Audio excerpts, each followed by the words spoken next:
Do share it with your friends and family members so that they too can get knowledge about it, friends. 6th August, 1945. Japan's Hiroshima city was in the midst of summer. It was a beautiful day. The sky was blue, the sun was shining. And it was Monday morning. Around 8 in the morning, people had just reached their offices to work.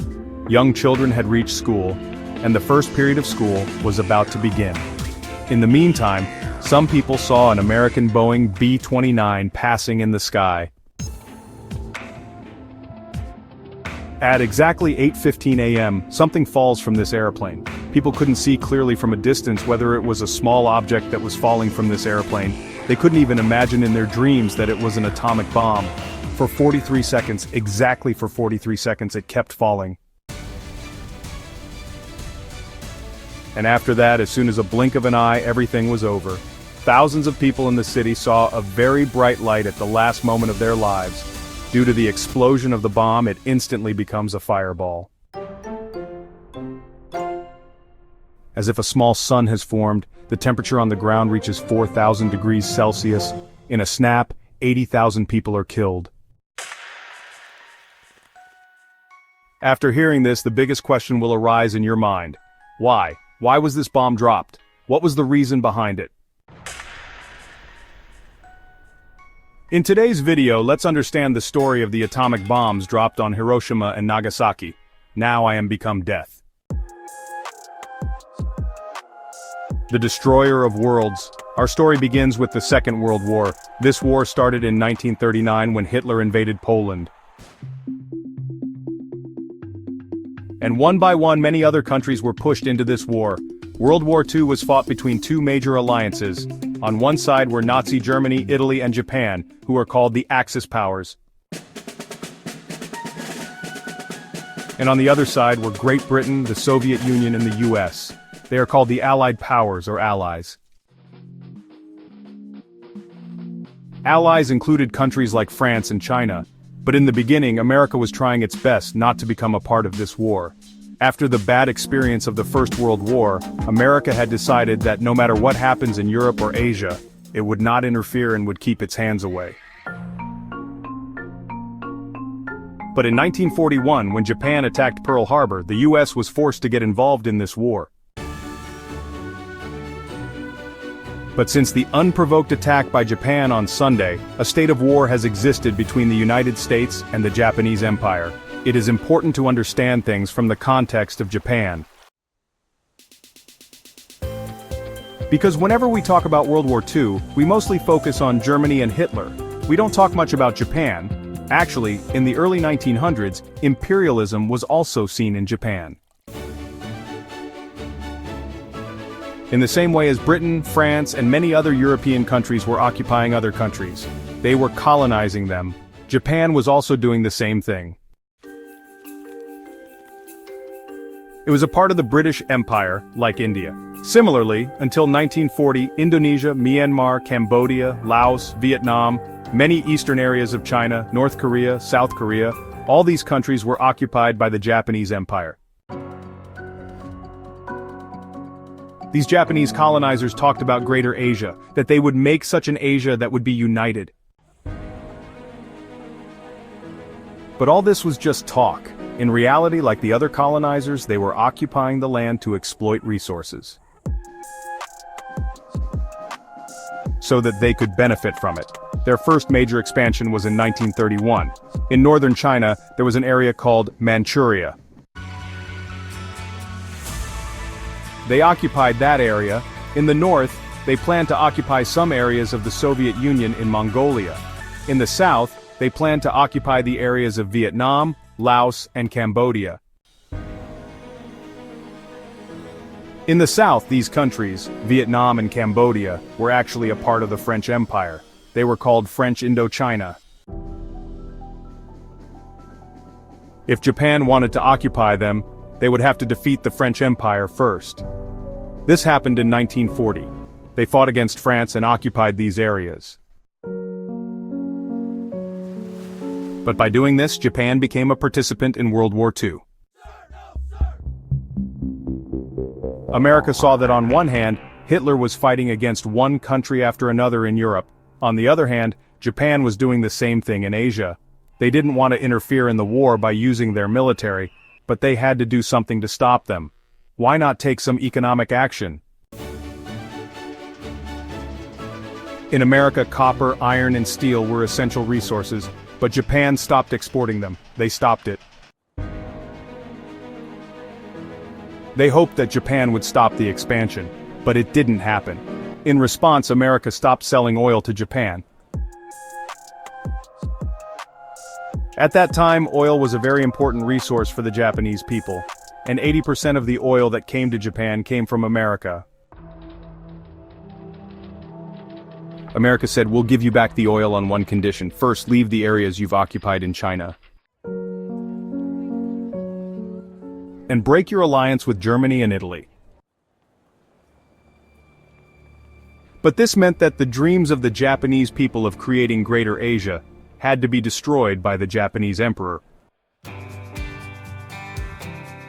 So they thought, go to hell America, we'll find another way. They saw that in the areas of Malaysia and Indonesia, oil and other resources were available. Why not occupy these areas and extract oil ourselves? Then we wouldn't have to depend on America. But there was one problem. Indonesia was under Dutch East Indies at that time, so it was under Dutch control, and Malaysia was under British Malaya at that time, under British control. The British and the Dutch were allies of America. If they attacked these countries too, it meant that America could attack us, because America's friends were being attacked here. It's possible that America doesn't attack us, but after that, when we go to occupy the Philippines, which was actually America's territory at that time. America had occupied and colonized the Philippines, then America would attack us again for sure. Because we would be taking away America's territory. And how can the dream of Greater Asia be fulfilled without the Philippines? So we have only one option left. We will occupy and colonize all these areas. But in case America attacks us, we will have to silence them first. America is more powerful than us. If we fight for a long time, we will lose. But if we secretly attack America's military bases, destroy all their fighter jets, all their planes, then what will happen? How will they attack us? With this thought, on December 7, 1941, Japan launches a surprise attack on the Pearl Harbor base in the USA.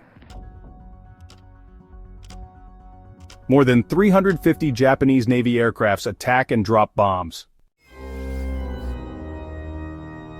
And within 2 hours, 19 U.S. Navy ships, 188 military aircrafts, and more than 2,000 U.S. military personnel are killed.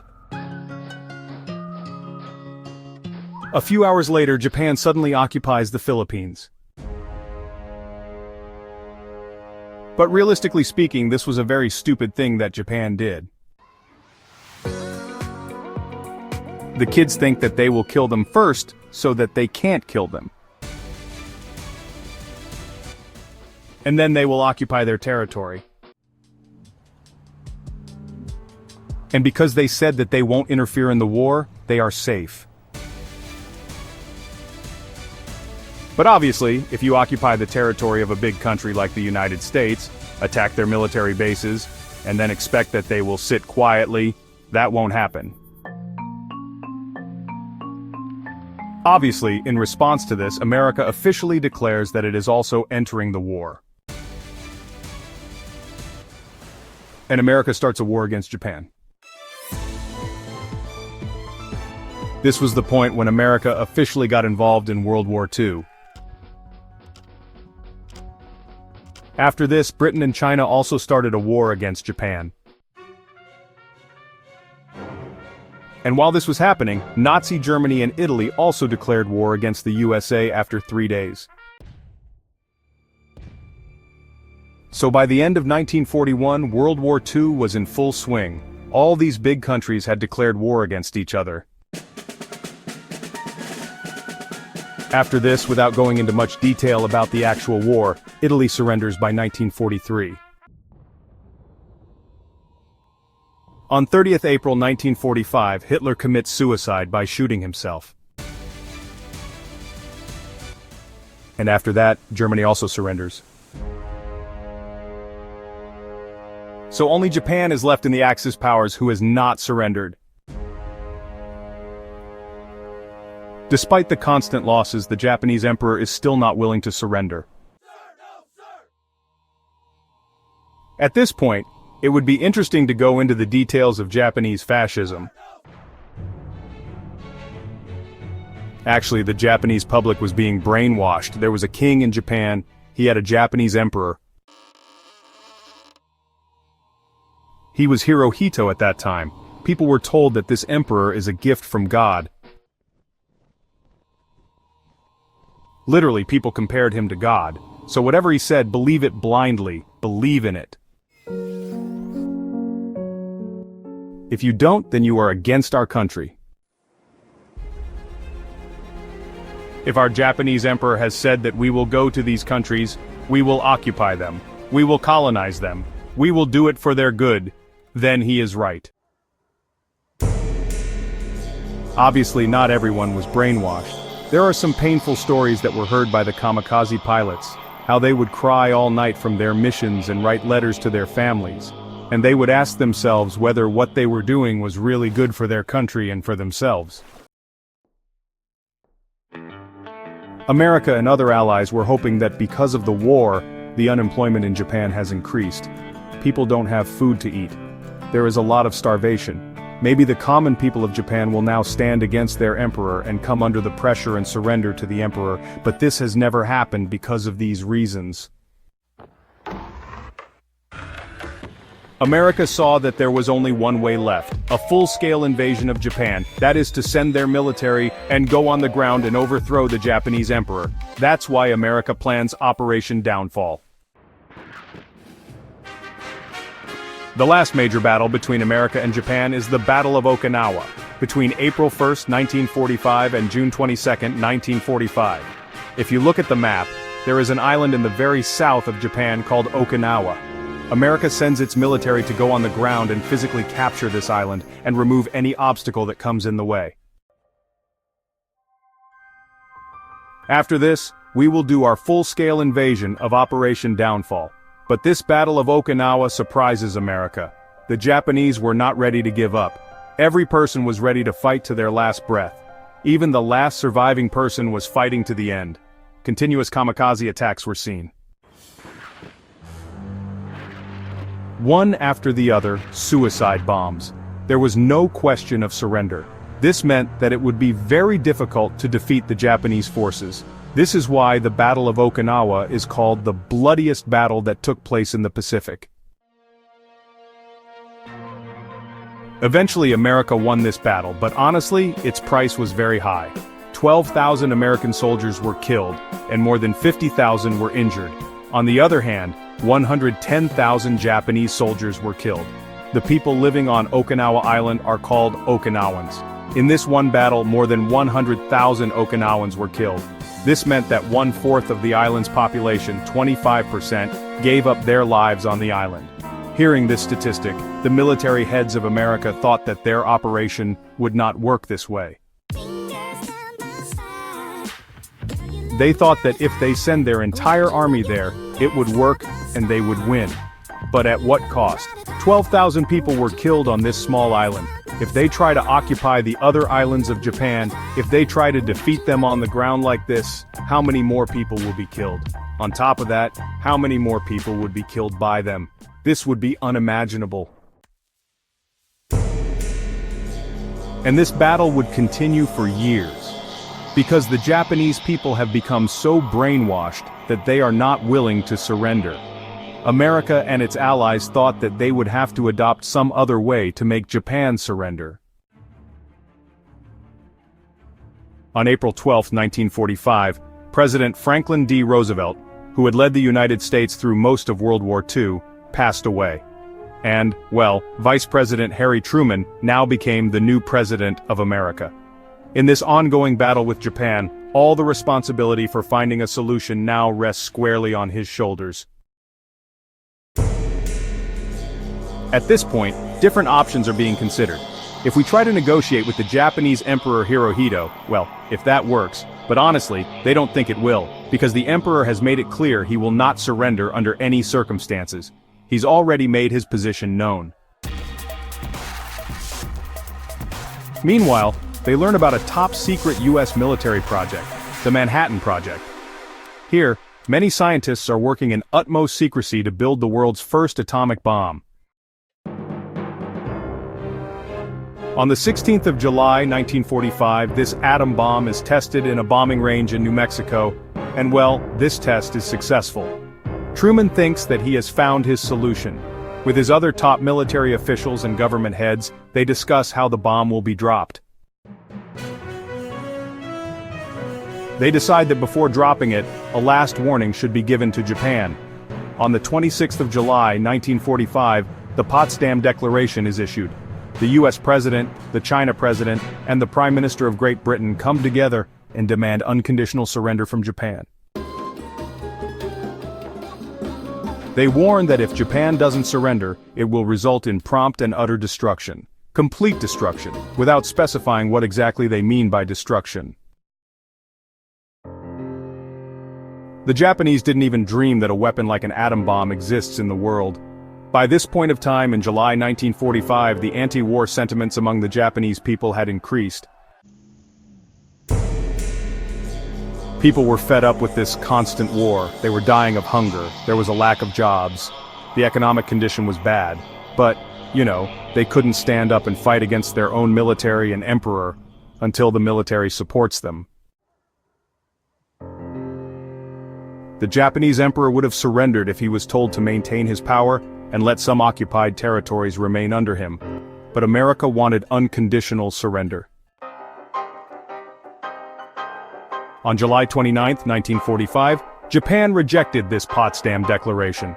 After that, on August 3, US President Harry Truman authorized the drop of the atom bomb on Japan. The atomic bombings of Hiroshima and Nagasaki marked a turning point in history, changing the world forever. On August 6, 1945, the Boeing B-29 flies over Hiroshima. This plane has a little boy atom bomb. It's a very ironic name for the world's first atomic bomb used in warfare. A little kid. At 8:15, this bomb is dropped on Hiroshima. In the history of the world, America becomes the first and only country to use nuclear weapons. The people who were present in Hiroshima that day and survived this bomb blast narrate a very painful story. They say that they first saw such a bright light that many people became temporarily blind. After that, a terrible sound that was so bright that many survivors suffered permanent hearing loss. The temperature of 4,000 degrees Celsius on the ground instantly vaporized the people present there. This happened so fast that the shadow of the people remained on the ground. That dark shadow remained in the rocks permanently. The people who did not die instantly could not understand what had happened. Before they could understand, they tried to see. Shock waves, eye blasts, temperature changes caused a hurricane. The broken houses, debris, glass pieces, everything started flying in the air. After a few minutes, when the air calmed down, people looked at the sky and saw only black, toxic dust. It was unbelievable that only 15 minutes ago, the sky was blue. It was sunny. Suddenly, everything was covered in black, toxic fumes. 70% of the buildings in Hiroshima were completely destroyed. There was no city left. Look at the satellite images before and after the bomb. I will not go into the details of the bodies of the survivors, because they are very disgusting and disturbing details. All I can say is that people's skin started falling off. People were dying of thirst. Half an hour after the blast, it started raining. People thought it was good news, but the toxic dust in the air mixed with the moisture and formed clouds. It was not a normal rain. Every drop of rain was black. Grease was dripping from the sky. It was very poisonous. Usually when there is a disaster, ambulances and doctors reach the city to help.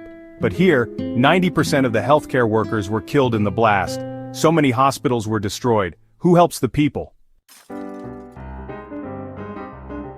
Many of those who were not killed died a few days later, or, even a few months later due to radiation sickness. I've talked about this in detail in the Chernobyl video. You can watch it if you want to know more. After the blast, the Japanese military actually stopped their cutters from meeting the people.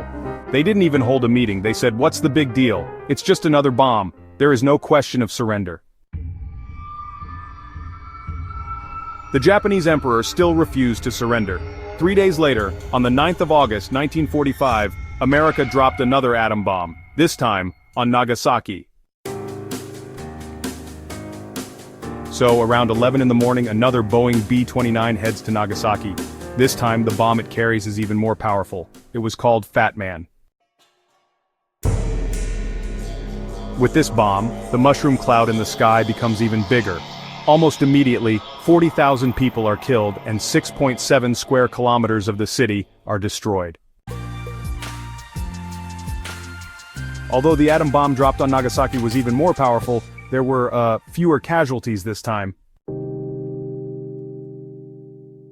There are, many reasons behind it. First, when the news of Hiroshima spread to other cities, there were already pamphlets warning that something like this could happen in your city. So, be warned, people were better prepared. They went to the outskirts of the city. There were hills around the city, and because of the hills, the impact of the explosion was less. Hiroshima was flat, there were no hills. In total, in these two bombings, 200,000 people were killed. 95% of the people were actually civilians, common people, not military people. Finally, the Japanese Supreme Council meets to discuss the surrender. Some people are scared that if we don't surrender, America will drop bombs on all our cities one by one. But many people in the council are still completely against surrendering. When the council votes on surrendering, the voting result is 3-3. 3 people are in favor of it and 3 people are against it. To break this tiebreaker, the Japanese emperor is asked what his opinion is. Finally, the emperor agrees to surrender. These atom bombs were not the only reason for surrendering. Actually, just a few hours before the Nagasaki bombings, the Soviet Union also attacked Japan. The area of Manchuria in North China, which I talked about earlier in the video, was occupied by Japan. The Soviet Union launched an attack on this area. So, on one hand, the US was dropping bombs on their cities, and on the other hand, the Soviet Union was attacking them. On top of that, the occupied territories in Japan and Southeast Asia were getting angry. These were the reasons why the Emperor Hirohito finally decided to surrender. Some military people in Japan were quite upset with this. They didn't want him to surrender. So a coup was attempted against the emperor, but this coup was unsuccessful. And on 15th August 1945, after this surrender, the Second World War ended, finally. About 7 years later, the Allies occupied Japan. Their occupation lasted till 1952. Discussions were held about the conditions of surrender. A new constitution was introduced in Japan. Democracy was established, and the status of the emperor in Japan remained the same, but he was made a figurehead.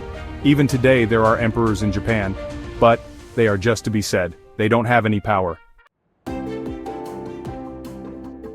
The total destruction cost of Hiroshima and Nagasaki is $970 million.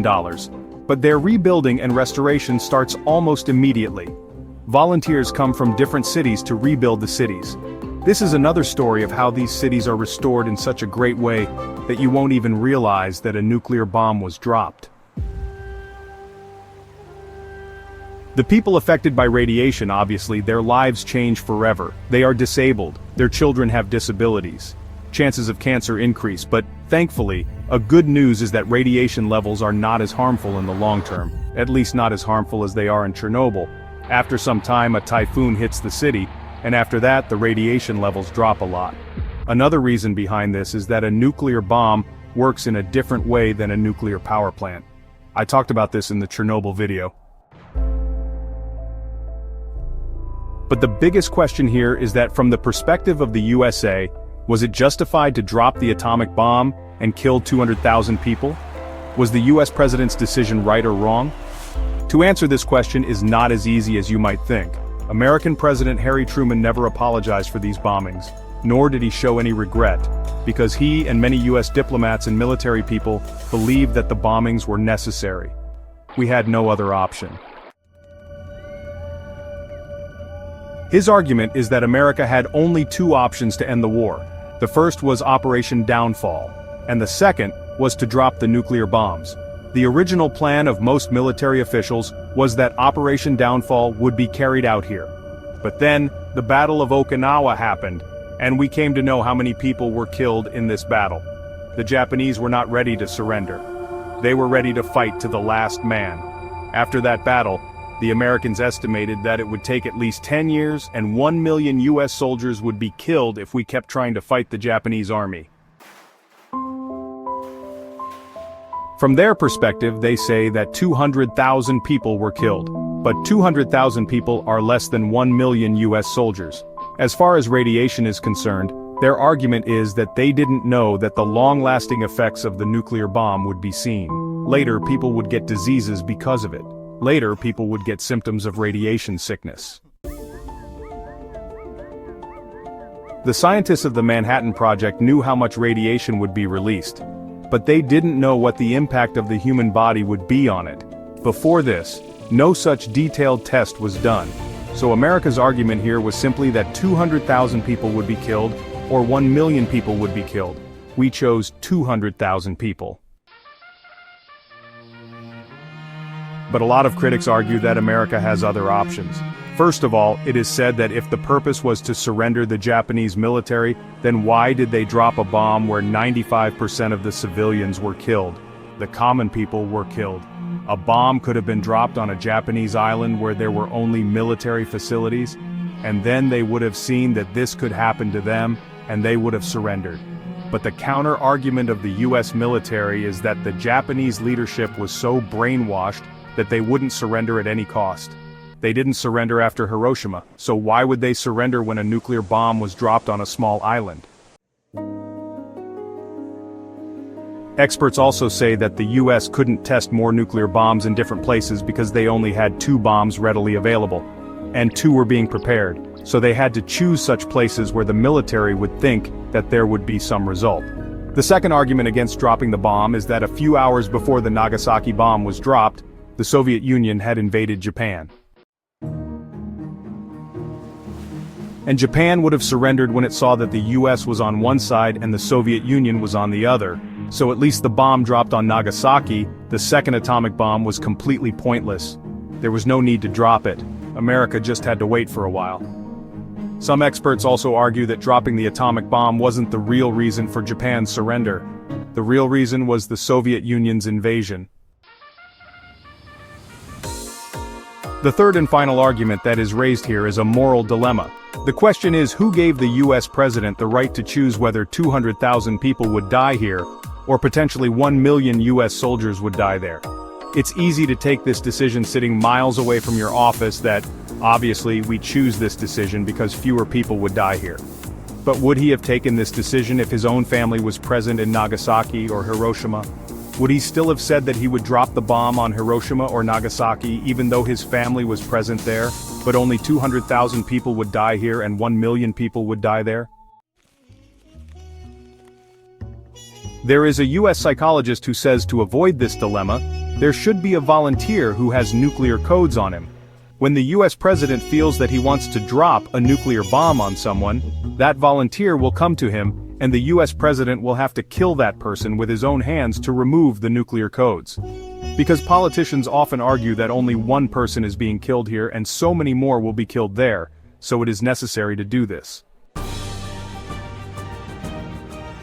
So if a US president feels that it is necessary to drop a nuclear bomb so that more people are saved, then why not pick up a knife and kill a person there? Because what is the sacrifice of one person if 100,000 people can be saved there? These are a lot of things to think about. This has been shown very well in a film. There is a Hollywood film of 2015 called Eye in the Sky. It depicts this moral dilemma very well. What is your opinion here, friends? After listening to the whole story, what do you think? Was it justified from the perspective of the United States to drop a nuclear bomb on Hiroshima and Nagasaki? Was it the right decision or the wrong one? Tell us in the comments below. This is still a topic of debate today. A survey was conducted in 1991. The same thing was asked by the Americans. 63% of Americans believe that these bombings are justified, but when the same thing was asked by the Japanese, only 29% of the Japanese believed that it was justified to drop the bomb. But still, you can see that in Japan the number is not 0% and in the US it is not 100%, because this question is not that easy. One good thing is that the world learned a lesson after this incident that we should not use nuclear bombs. The dangerous impact we get from them, no country would want any people to have to bear it. Thankfully, till today, no other country has used nuclear bombs since then. Hopefully in the future,